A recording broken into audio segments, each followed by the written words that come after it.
Muy buenos días, mis queridos hermanos. Es un gusto poder estar con ustedes en esta mañana a través de este medio para que juntos podamos abrir la palabra de nuestro Dios y estudiar lo que durante esta semana hemos estado leyendo acerca de nuestra lección de escuela sabática.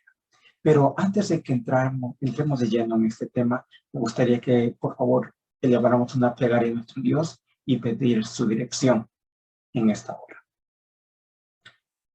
Querido Señor, que estás en el cielo, estamos muy agradecidos porque eres un Dios maravilloso. Gracias por la bendición del sábado que nos das y la oportunidad de poder de esta forma estudiar tu palabra. Permite que tu Espíritu pueda iluminarnos, pueda dirigirnos, de manera que lo que tú quieres que aprendamos, podamos aprenderlo. Lo que quieres que recordemos, podamos recordarlo. Y que tu palabra pueda quedar escrita en nuestras mentes y en nuestros corazones y que no la olvidemos. Bendice a los hermanos que están viendo este programa. Por favor, que tu Espíritu pueda acompañarles. En tus manos nos encomendamos. Gracias, Señor, por todo lo bueno que eres con nosotros.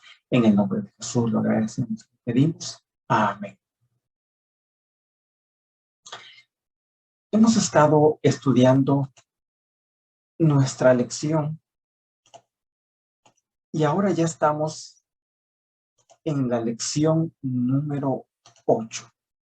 La lección número 8 que hemos estado estudiando. Y el tema general de nuestra lección, si ustedes recuerdan, es la promesa, el pacto eterno de Dios.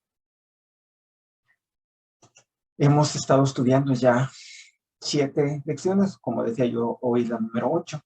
Leímos el inicio, la creación del mundo, la caída del hombre, la promesa que se le hizo a Adán y Eva del Edén. Luego estuvimos estudiando los conceptos básicos del pacto, y el pacto que se hizo con Noé, que se hizo con Abraham, y ahora estamos de la semana pasada realizando un repaso de lo que es el pacto del Sinaí. Y ahora llegamos en este día a la lección número 8, que como título general ha tenido la ley del pacto. El versículo de esta semana lo encontramos en Deuteronomio 7:9, que dice: conoce pues que Jehová tu Dios es Dios, Dios fiel, que guarda el pacto y la misericordia a los que le aman y guardan sus mandamientos hasta 1000 generaciones. Cuando nosotros pensamos en una relación, imaginémonos una relación de noviazgo. Una relación de noviazgo que eventualmente va a dirigir y llevar hacia el matrimonio. Cuando alguien escoge a una persona para establecer una relación, ¿ustedes creen que sería importante considerar qué características tiene la persona? Se sugiere que antes del matrimonio haya un noviazgo de por lo menos unos 6 meses, quizá hasta 1 o 2 años. ¿Para qué? Para que las personas puedan conocerse. Así que si una persona tiene la intención de casarse, ¿qué características debería considerar que la otra persona debería tener para tomar esa decisión tan importante de casarse o no?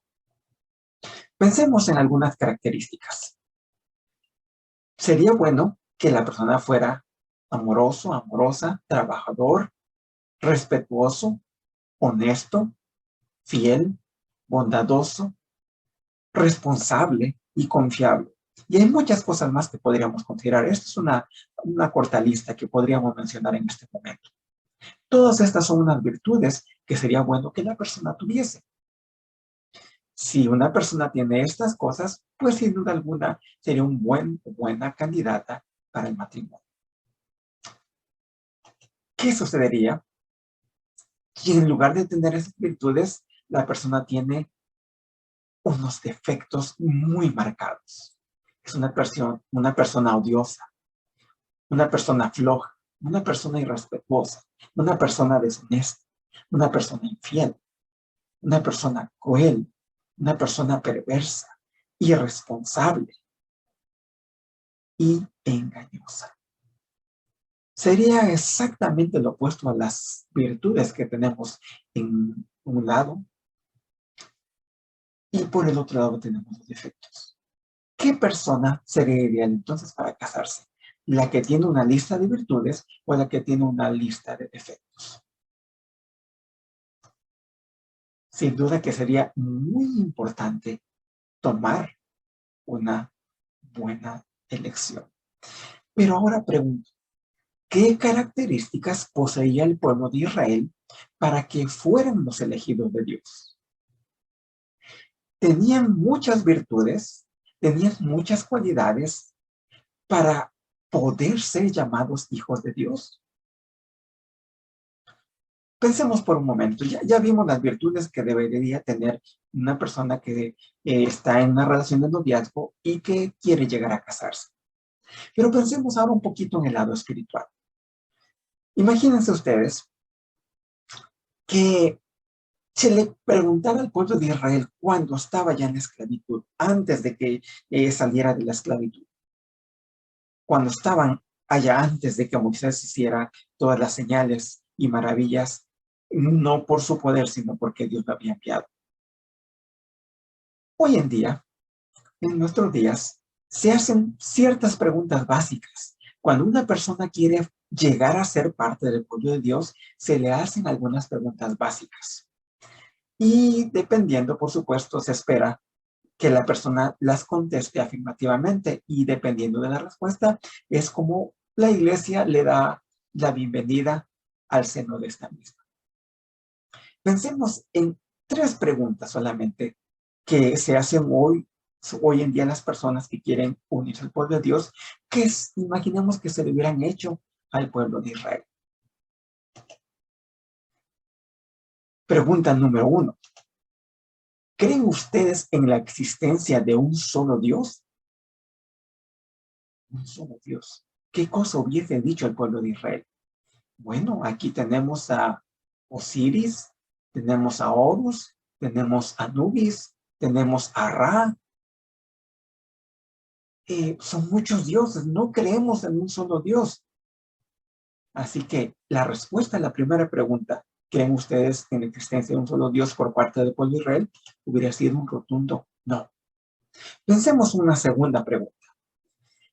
¿Aceptan que la muerte del Cordero representa la muerte del Mesías en el Calvario como el sacrificio expiatorio por sus pecados y creen que por la gracia de Dios, mediante la fe en su sangre derramada, serán salvos de pecado y de su penalidad? ¿Qué hubiese dicho el pueblo? Bueno, ¿de qué Cordero me habla? ¿Qué es eso de Cordero? No sabemos a qué Cordero. Así que, ¿cuál hubiese sido su respuesta? Si ni sabían de algún Cordero, ¿cómo podían aceptar la muerte del Mesías? Su respuesta hubiese sido un rotundo no también.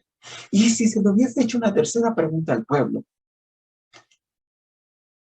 sería esta. ¿Aceptan a ese Mesías que vendrá como su Señor y Salvador personal, creyendo en Dios, en Él, que perdona sus pecados y les da un nuevo corazón, por el cual renuncian a los caminos pecaminosos del mundo? ¿Aceptan ese Mesías?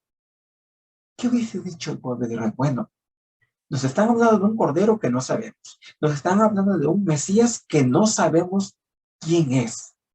Y además de eso, ¿qué es pecado? La respuesta entonces a esta tercera pregunta hubiera sido otro no.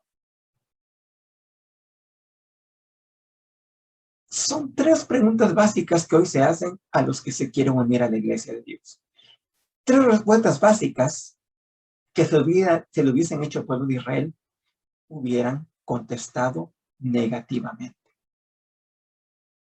Así que los israelitas podemos ver que no tenían algo por lo cual pudieran ser identificados con el pueblo de Dios en cuanto a creencias. ¿Cómo entonces es que ellos fueron elegidos?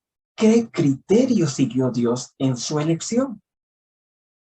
Hay por lo menos dos elementos que podemos identificar en la elección de Israel como el pueblo de Dios. Y podríamos enfocarnos en más, pero mencionemos dos elementos fundamentales para la elección de Israel como el pueblo de Dios. Primero, porque Dios le había hecho una promesa a Abraham de que su descendencia, la descendencia de Abraham vendría la simiente. Esta simiente lidiaría con el pecado y traería bendición a todas las naciones. ¿Qué podemos entender y recordar de esto? Que ya lo hemos estudiado. Que Dios cumple sus promesas. Es una promesa que le había hecho a Abraham hacía muchos años atrás. Y ahora la iba a cumplir. Lo que Dios había prometido, estaba dispuesto a cumplirlo. Aun cuando el pueblo parecía que no tenía mérito alguno, cuando parecía que no tenía virtud alguna, por la promesa hecha a Abraham, Dios estaba eligiendo al pueblo de Israel. Además de la promesa que Dios le hizo a Abraham, la promesa también ya se le había hecho a Adán y Eva, especialmente cuando había caído el hombre recientemente y Dios descendió a hablar con ellos. Cuando Dios estableció las cosas como iban a ser después del pecado, le dijo a la mujer que de la mujer vendría la simiente que aplastaría a la serpiente en la cabeza. Esa promesa también había sido dada a Adán y Eva en el mismo huerto del Edén. Así que Dios había prometido algo. Y la elección del pueblo de Israel entonces era el cumplimiento de la promesa de Dios. Pero además de eso, hay algo más. Y esa es la gracia. Muchos cristianos creen que la gracia es algo que solamente existe en el Nuevo Testamento. Creen que en el Nuevo Testamento no existe la gracia y solamente de la muerte de Jesús para acá es cuando hablamos de gracia. Pero saben ustedes, si hiciéramos una búsqueda en nuestras Biblias, podríamos darnos cuenta que la palabra gracia está mencionada alrededor de unas 100 veces en el Antiguo Testamento. No una vez, 100 veces, alrededor de 100 veces en el Antiguo Testamento. Y por supuesto, en el Nuevo Testamento aparece unas 190 veces. Sí, aparece más veces en el Nuevo Testamento. Pero 100 veces en el Antiguo Testamento significa que la gracia no es algo nuevo del Nuevo Testamento. La gracia es algo que existe desde el Nuevo Testamento. Es algo que había existido desde mucho, mucho, mucho tiempo atrás. Ahora, ¿qué es la gracia? Bueno, gracia no es lo mismo que misericordia, por si algunos a veces lo confundiéramos. Gracia es darle algo a alguien que no lo merece. Establezcamos la diferencia con misericordia. ¿Qué es misericordia? Bueno, misericordia es no darle algo a alguien que se merece. Son parecidas, pero el no está en diferente lugar. Entonces, el significado de esto es completamente diferente. Una vez más, gracia es darle algo a alguien que no se merece. Y misericordia es no darle algo a alguien que se merece y usualmente tiene que ver con algún tipo de castigo. ¿Cómo podríamos entender esto? Imagínense ustedes que un papá viene y le dice a su niño, no vayas a jugar béisbol aquí adentro de la casa, aquí en la sala, porque puedes romper algo. Y si destruyes algo, eso que destruyas te va a afectar a ti y nos va a afectar a toda la familia. Y como consecuencia, te voy a castigar. Así que eso es lo que le dice al papá al hijo. Pero ¿qué creen ustedes? El hijo, muy desobediente, toma el bat, toma la pelota de béisbol y comienza a jugar béisbol en la sala. Justamente lo que su padre le había dicho que no hiciese. Así que, muy emocionado el niño, da un batazo con todas sus fuerzas y, como es de esperarse, rompe la televisión de 80 pulgadas que la familia tiene en la sala y, además de eso, rompe una ventana. La pregunta es, de acuerdo a lo que había dicho el padre anteriormente, ¿qué es lo que merece el niño? El niño merece ser castigado. ¿Cómo podría el padre aquí mostrar misericordia? ¿Cómo podría ser? Bueno, dijimos que misericordia es no darle a alguien algo que se merece. El padre demostraría misericordia al hijo al no darle el castigo que el niño se merece. Ahí llega la misericordia. Así aplicamos la misericordia. Pero imagínense ustedes, ¿qué pasa si el padre va más allá de eso? No solamente no le da el castigo que no se merece, sino que además de eso, se lo lleva a un restaurante, el restaurante favorito del niño, le compra su comida favorita y no solo eso, le compra su postre favorito. ¿Cómo se le llama eso? Eso es la gracia. Darle al niño algo que nada, para nada, se merecía. Pero primero el padre mostró misericordia no castigándolo, y ahora le muestra gracia dándole algo que no se merece. En el caso del pueblo de Israel, Dios escogió a este pueblo, no porque fuera bonito, no porque fueran bellos, ni tampoco porque fueran obedientes, ni porque tenían las 27 creencias memorizadas y practicadas. No era un pueblo destacado, eran esclavos, no eran perfectos. De hecho, parecía no haber nada atractivo en el pueblo que los hiciera merecedores de la salvación. No la merecían, pero fue la gracia de Dios la que les dio, la que les ofreció esa libertad y esa salvación. De hecho, Dios mismo dijo, hablando del pueblo de Israel, no por ser vosotros más que todos los pueblos os ha querido Jehová y os ha escogido, pues vosotros erais el más insignificante de los pueblos. ¿Saben ustedes? La esclavitud, a través de la historia, ha sido una condición que causa desprecio para las personas que están en un estado de esclavitud. Ser esclavo es vivir en una condición despreciable, en una posición de debilidad, en una posición donde no tienen derechos a muchas de las cosas básicas y esenciales para la vida. Esto era Israel, un pueblo despreciado, un pueblo débil, un pueblo sin derechos. Pero la gracia de Dios viene y los convierte ahora en un pueblo valioso. Los convierte en un pueblo que podía llegar a ser poderoso al lado de Dios. Y les da derecho a una salvación. ¿Vean ustedes el cambio enorme que hace la gracia de Dios?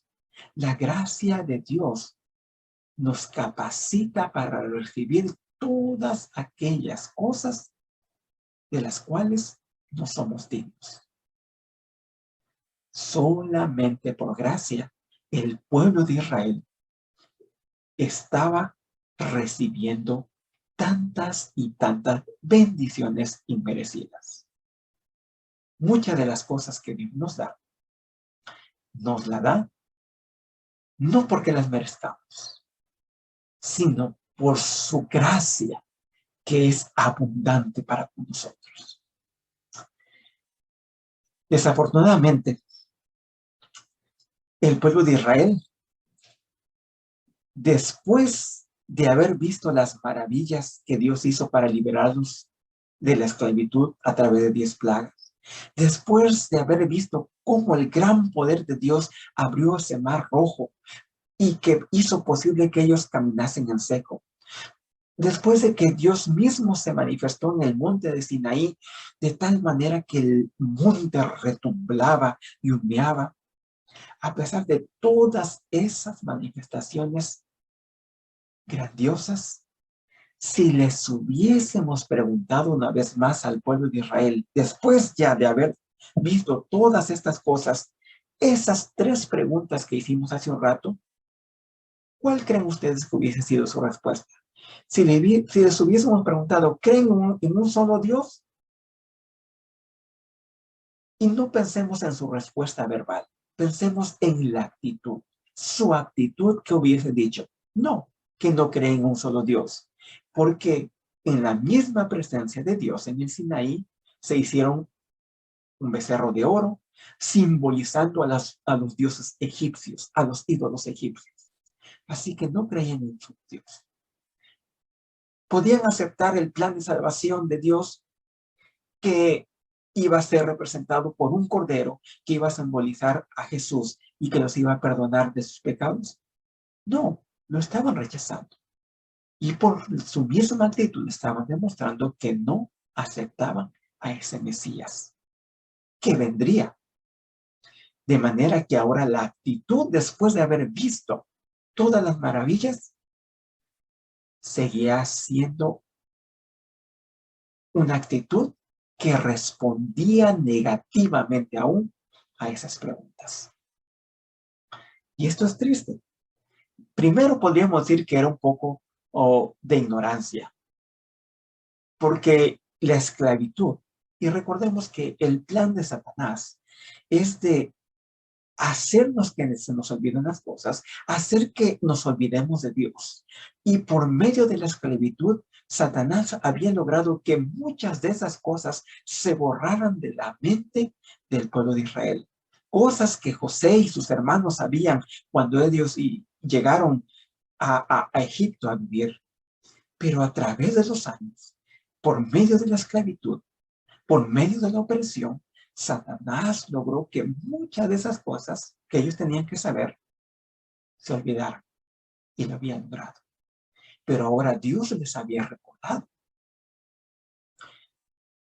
Pero tristemente el pueblo de Israel, ese pueblo débil, ese pueblo esclavo y sin derechos, al cual Dios le ofreció su gracia, Dios le dio su misericordia, le agregaron 2 cosas mayores aún. ¿Por qué? Porque este pueblo ahora con conocimiento llegó a ser un pueblo desobediente y un pueblo traidor. ¿Cómo entonces seguía siendo el pueblo de Dios? Una vez más, repetimos, por la gracia de Dios y por su fidelidad a las promesas que él había hecho antes, tanto a Abraham como a otros personajes antes de él. Adán y Eva también en el mismo jardín del Edén.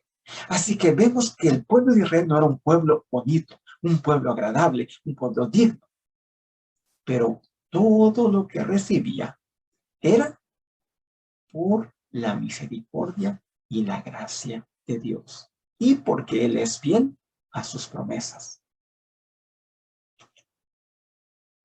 Es importante que recordemos, hace un ratito en el ejemplo del padre que se lleva al hijo a comer después de haber hecho algo.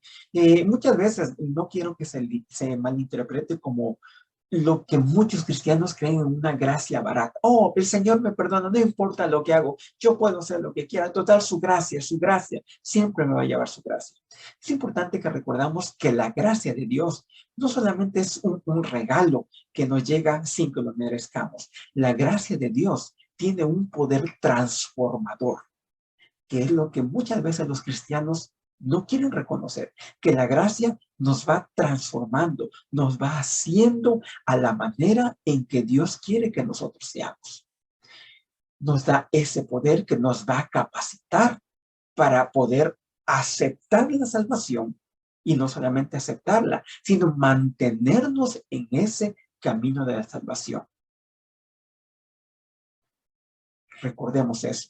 La gracia tiene un poder transformador. Es importante recordar que el pacto, que es lo que estamos estudiando en toda esta lección, la promesa, el pacto te amo de Dios, es importante recordar que el pacto es un acuerdo entre dos partes. En este caso, ¿de qué parte estamos hablando? Estamos hablando de Dios y de la humanidad. El éxito de este pacto está determinado por el cumplimiento de la parte del pacto de cada uno. En este caso, de Dios y también de la humanidad. Si alguno de estos dos grupos, Dios por un lado y la humanidad por el otro, no cumple su parte del pacto, el pacto no va a ser exitoso. Es necesario que cada uno haga la parte que le corresponde. Ahora, ¿cuál es el propósito del pacto? ¿Cuál es el propósito? Recordemos, el propósito del pacto es otorgar a la humanidad esclavizada por el pecado, así como Israel estaba esclavizado por Egipto. El pacto le da a la humanidad libertad del pecado y la salvación de esas consecuencias eternas del pecado, que es la muerte eterna. Así que muchas y otras cosas que tienen que ver con el pacto es la restauración de todo a un estado como antes del pecado, cuando no había nada. ¿Cómo era todo? ¿Y cómo será todo antes y después del pecado? ¿Cómo era? Bueno, entre las otras cosas, dicha, felicidad, vigor permanente, salud, perfección. Y saben ustedes algo muy importante que desde ahora debemos empezar a practicar: la obediencia espontánea y natural a Dios. La tendremos en la perfección, pero es algo que desde ahora debemos comenzar a experimentar. Sí, existe ahora una batalla entre el bien y el mal, pero desde ahora podemos comenzar a experimentar ese deseo natural de obedecer a Dios. Ahora, en este pacto, ¿cuál es la parte que le corresponde a Dios? Bueno, la parte que le corresponde a Dios hacer era justamente pagar el precio del pecado. La paga del pecado era la muerte. Y la sentencia tenía que ejecutarse. Pero si se ejecutaba en nosotros, no teníamos esperanza alguna de vivir. La única forma en que nosotros pudiéramos vivir era que alguien llevara nuestro castigo. Y ese castigo lo llevó Cristo Jesús cuando derramó su sangre por nosotros. Y ese sacrificio de Jesús es el que ahora nos da derecho a esa salvación. Y no solamente nos da derecho, sino que nos da el poder para poder vencer el pecado. Así que la parte realmente que a Dios le corresponde, ya básicamente la hizo. Pero esa es la parte de Dios. ¿Cuál es la parte que nos corresponde a nosotros los seres humanos? A nosotros nos corresponde apegarnos al plan de Dios y seguir todas sus instrucciones, para así poder caminar por ese sendero que nos lleva a esa salvación que nosotros deseamos. ¿Qué dijo Jesús? Si ustedes me aman, obedecerán mis mandamientos. Así que el plan de Dios es algo que nosotros tenemos que seguir. Dios ha trazado el camino que nos lleva a la salvación. De hecho, Jesús mismo dijo, yo soy el camino. Nadie viene al Padre sino por mí. Jesús es el camino. Pero en este conflicto eterno de los siglos, mientras hay pecado, no podemos ignorar la existencia de un enemigo. Un enemigo que constantemente está tratando de desviarnos del camino. Y no solamente desviarnos, no solamente ofrecernos otras alternativas al camino que es Jesús. No solamente nos ofrece alternativas, sino que trata de oscurecer el camino verdadero. El camino que es Jesús. ¿Cuántos de ustedes alguna vez han manejado por un camino lleno de neblina, completamente invisible, que no se puede ver porque la neblina está hasta abajo? O probablemente mucha lluvia. Pero imaginemos lo que estamos observando, un camino completamente lleno de nieve. Ahora, ¿cuántos de ustedes se han apoyado en las líneas que hay en la carretera para darse cuenta que están aún dentro del camino? ¿Cuántos de ustedes se han apoyado también en las señales que hay a la orilla del camino, que indican curvas, que indican qué cosas están por delante? Imaginen ustedes que van en ese camino llena de neblina y la última señal que ustedes vieron decía 55 millas por hora. Y de pronto llegan a un área donde hay una señal que dice 15 millas por hora. ¿Qué pasa si ustedes deciden ignorar completamente la señal de 15 millas por hora y deciden continuar con las 55 que vieron allá atrás? Yo quiero imaginarme, está una neblina completamente cerrada. A 15 millas por hora significa que hay curvas muy estrechas por allá adelante. Así que si la persona en medio de esa neblina sigue manejando 55 millas por hora, lo que va a causar es un accidente. ¿Y qué va a suceder? La persona va a terminar fuera del camino. ¿Por qué? Por haber ignorado las señales que lo mantenían dentro de él.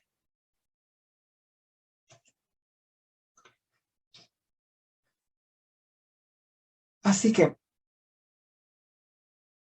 Dios nos ha dado también unas señales que nosotros tenemos que seguir. Y esas señales son sus mandamientos. Las señales no están para que sean una carga para nosotros. Al contrario, esas señales, esos mandatos de Dios están así a un lado y al otro lado del camino para que nosotros cuando vamos por el camino podamos ver, oh, aquí está una señal. De aquí no puedo pasar porque si me salgo estoy fuera del camino. De este otro lado tampoco puedo salir. Y en lugar de verlo como carga, los cristianos tenemos que ver esto como una bendición. Nadie quiere terminar fuera del camino. Nadie quiere terminar en un camino alterno. ¿Saben ustedes? El camino alterno que Satán ofrece no tiene estas señales que Dios nos da. No tiene sus mandamientos, no tiene sus leyes. No hay esas leyes ahí. Y si alguno de nosotros en algún momento está caminando por un camino donde vemos que las leyes de Dios están ausentes, y aunque pareciera que era un buen camino, sería buen momento que nos diéramos la vuelta y regresásemos al camino verdadero. El camino verdadero de Dios estará rodeado, estará vallado por esas leyes que nos están protegiendo de caer al abismo. Pero cuando yo me refiero a leyes y mandatos, no quiero pensar solamente en los 10 mandamientos. No podemos olvidar que en la antigüedad Dios le dio ciertamente los 10 mandamientos al pueblo de Israel, pero además de eso le dio una serie de ordenanzas que tenían que ver con salud, que tenían que ver con alimentación, con cosas de sanidad, de higiene, que muchos otros pueblos no practicaban. Y la práctica de todas esas cosas le permitió al pueblo de Israel gozar de una estabilidad en todos aspectos, en enfermedades, en salud, enfermedades ausentes de enfermedades, en salud, en una relación con Dios. Así que Dios le dio todas las leyes que abarcaban, leyes y ordenanzas que abarcaban todos los aspectos de la vida de una persona. Nosotros, al igual que ellos, por supuesto, también contamos con los 10 mandamientos que siguen tan vigentes como lo estaban en el Sinaí, y tan vigentes como lo estaban cuando Adán y Eva pecaron, tan vigentes como lo estaban cuando Satanás pecó. Porque si no había ley cuando Satanás pecó, ¿cómo podríamos decir que lo que hizo fue pecado? Si no había ley cuando Adán y Eva pecaron, ¿cómo podríamos decir que eso es pecado? Y no nosotros. ¿Cómo podía decir Dios que era pecado la desobediencia que ellos habían experimentado? ¿Por qué? Porque había una ley. Pero fue necesaria escribirla en piedras al pueblo de Israel, porque como mencionamos hace un rato, ellos, por la esclavitud, se habían olvidado de muchas cosas y era necesario que Dios, una vez más, se las diera. Pero al igual que ellos, nosotros tenemos muchísimos consejos que sería muy bueno que leyésemos. Aparte de las leyes, tenemos consejos sobre la educación de los hijos, consejos sobre el matrimonio, consejos sobre la salud, consejos sobre la alimentación, consejos sobre la iglesia. Y los temas son innumerables. ¿Y por qué Dios nos ha dado tantos y tantos consejos? Porque Dios quiere que nosotros desarrollemos y crezcamos integralmente en todas las áreas de nuestra vida. No solamente con los 10 mandamientos, que no estoy diciendo que son menos, son fundamentales, son esenciales. Pero saben, a veces dentro de los cristianos y, y de algunos que guardan los mandamientos, algunos creen que los 10 mandamientos es lo único. Pareciera ser que los guardan perfectamente en la iglesia, derechitos. Parece que son hermanos perfectos. Pero si nosotros viéramos a muchas personas en sus hogares, vendríamos los problemas que tienen con sus esposas, los problemas que tienen, que causan a los hijos, problemas que causan en el trabajo. Oh, pero en la iglesia sí estamos aparentemente derechitos.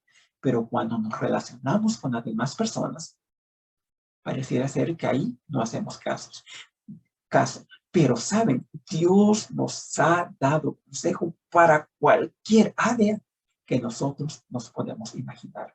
Es importante que los sigamos también, porque todos esos consejos también nos ayudan a mantenernos dentro del camino. Y recordemos que en este camino no somos nosotros o yo solito el único que voy caminando, sino que hay otros cristianos que van caminando.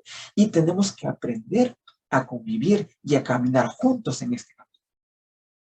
El camino que es Jesús.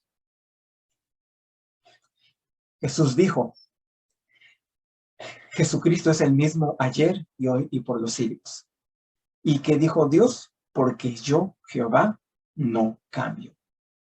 Así que si Dios no cambia, sus leyes no cambian. Sus leyes son eternas. La voluntad de Dios de salvarnos no solamente surgió con el pueblo de Israel, surgió desde aún antes que el ser humano pecase y se dio en diferentes etapas de la historia de la humanidad un recordatorio de que Dios tenía el propósito de salvarnos y Dios quiere salvarnos. Y si Dios siempre ha querido salvarnos, significa que Dios siempre ha tenido esas vallas que nos resguardan de que nos salgamos o que caigamos del camino.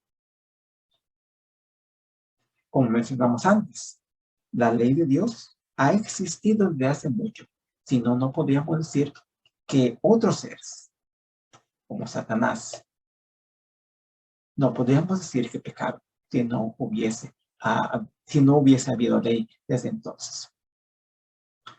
Así que Dios quiere que nosotros mantengámonos poniendo atención a esas señales que hay a un lado y a otro lado del camino. ¿Qué se espera de nosotros entonces? Tenemos varios versículos que estudiamos durante esta semana.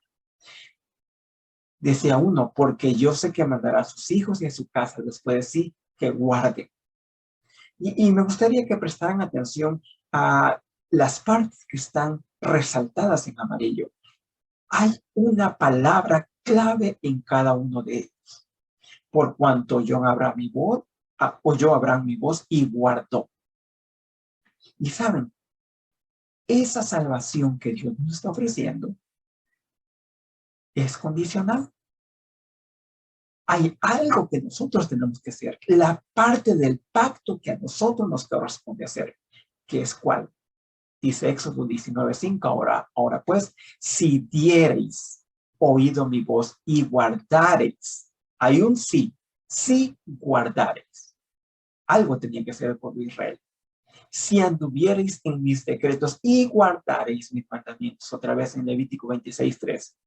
Y alguien puede decir, bueno, está en el Antiguo Testamento, efectivamente, pero ¿qué dice San Juan 14:5? Si me amáis, guardad mis mandamientos.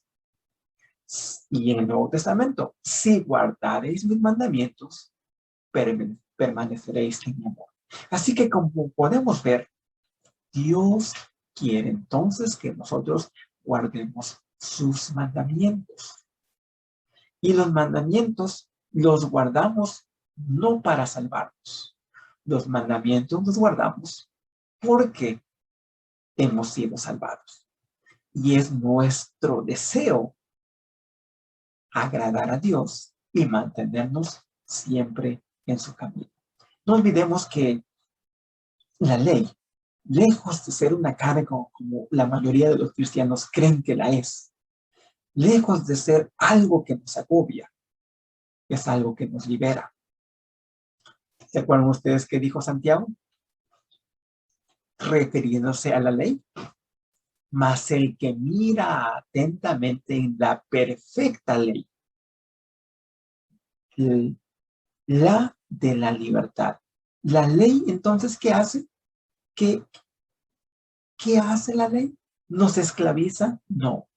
La ley nos libera. ¿Saben? Cuando el pueblo de Israel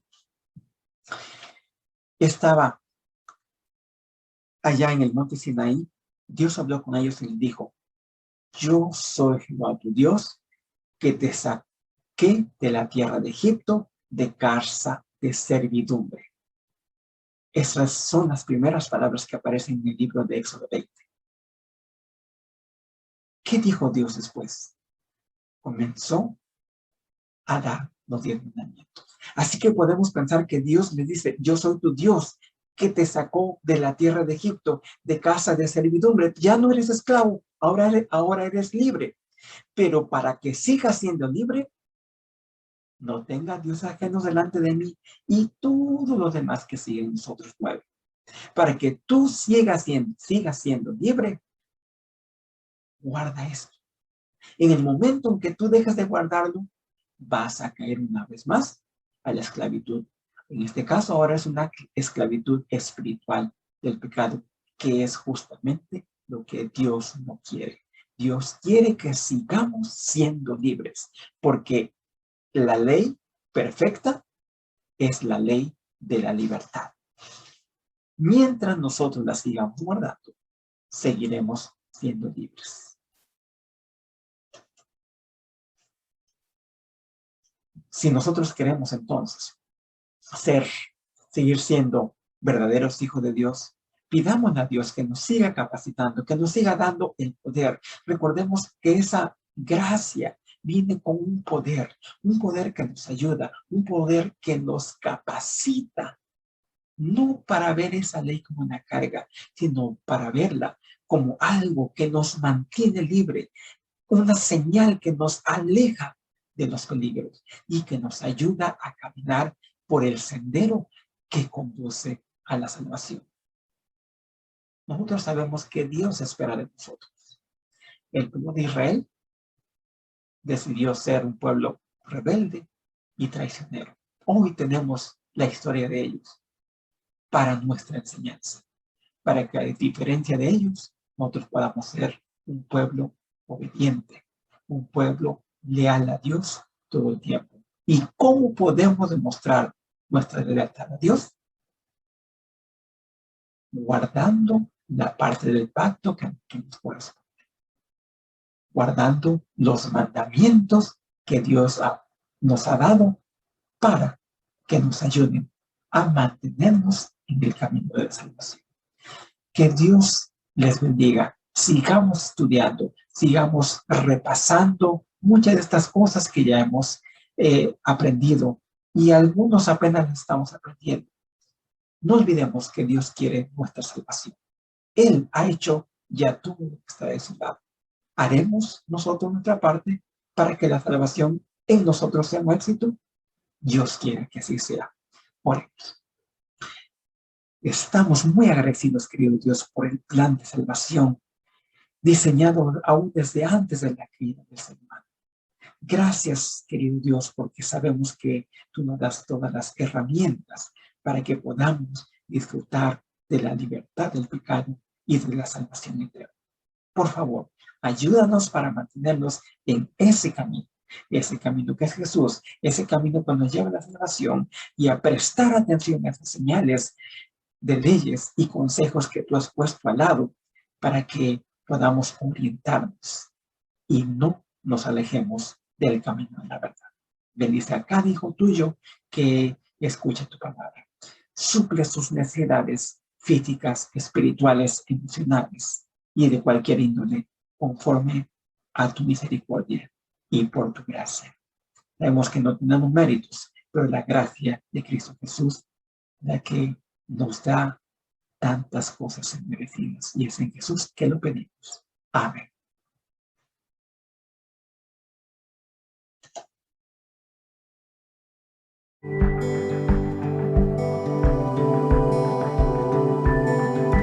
Probad y ved. Historia de hoy: el rescate.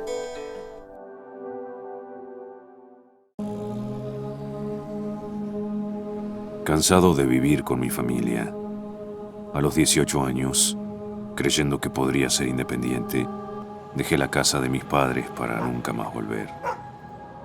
Decidí vivir mi vida a mi manera. Fui a la ciudad de São Paulo y allá conseguí un empleo y un hogar para vivir. El trabajo era duro y ganaba poco. Con el pasar de los días me involucré con personas malas. Muchos años después, todavía en función de mi inestabilidad emocional, no lograba afirmarme en la vida. Y un día, en una mesa de bar, fui reconocido por un amigo que me dio una triste noticia. Luis, ¿eres tú? Mucho gusto de verte otra vez. ¿Cuánto tiempo, eh? Hola, ¿cómo estás, José? Me quedé triste cuando supe lo de tus padres. ¿Qué les pasó a mis padres? ¿No lo sabes? Tus padres fallecieron. Mis sentimientos, Luis. Me tengo que ir, tengo cierta urgencia. Tengo un compromiso, pero quédate con Dios, ¿está bien? Muy conmovido con todo, con un gran peso en la conciencia, fui hasta el fondo del pozo, en un camino sin vuelta. Deprimido y sin ninguna esperanza, yo decidí que lo mejor sería terminar con mi vida. Sin embargo, la mañana siguiente me desperté con la sensación de que debería afeitarme la barba, ponerme la mejor ropa y salir de casa. Yo planeaba matarme, pero con una buena apariencia. Aquel sería el último día de mi vida. Lo curioso es que ese día seguí en una dirección diferente de la que yo estaba acostumbrado. En el camino me encontré con una aglomeración de personas alegres, bien vestidas, distribuyendo libros a los que pasaban. Pensé, soy un ser tan despreciable que ni un libro de eso voy a ganar. Pero cuando pasé entre la gente, una chica muy simpática vino a mi encuentro y me dio un libro. Ella me dijo que aquel libro podía ayudar mucho a mi vida y que Jesús era el único que podría traerme una esperanza viva.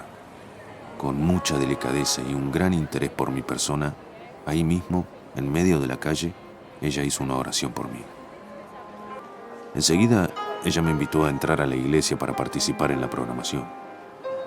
Nada de eso estaba en mis planes. Yo me había arreglado para morir, no para estar ahí. Pero confieso que la última cosa que estaba pensando en aquel momento era quitarme la vida. Cuando terminó la reunión, un hermano de la iglesia vino a hablar conmigo sin siquiera conocerme. Él ni imaginaba que quien estaba ahí dentro era una persona alcohólica, desempleada y sin ningún futuro. De alguna manera, él simpatizó conmigo y fue presentándome a otras personas. Como si fuera uno de ellos, me invitaron también para que participara en su campaña de distribución de libros en las calles.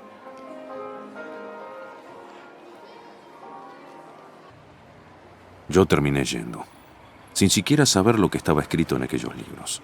Pero les decía a las personas que era un libro muy bueno.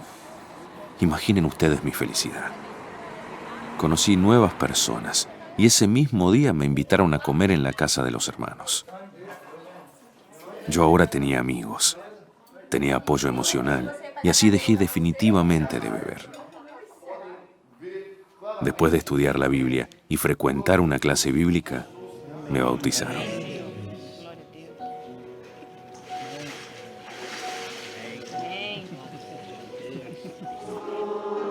La iglesia me reirguió y yo alabo a Dios por su misericordia.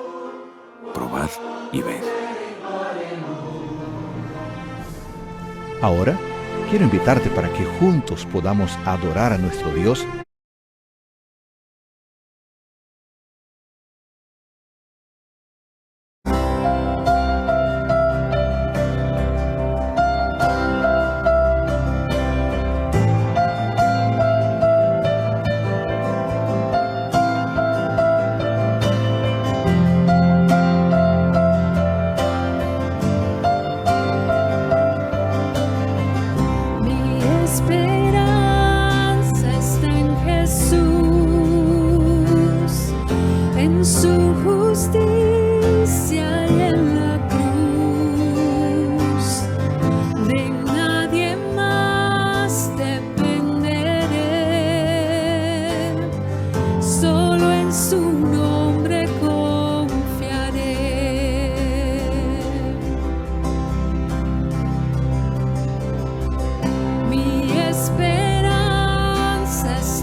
su presencia voy a estar, sin mancha ante Él vendré, justificar.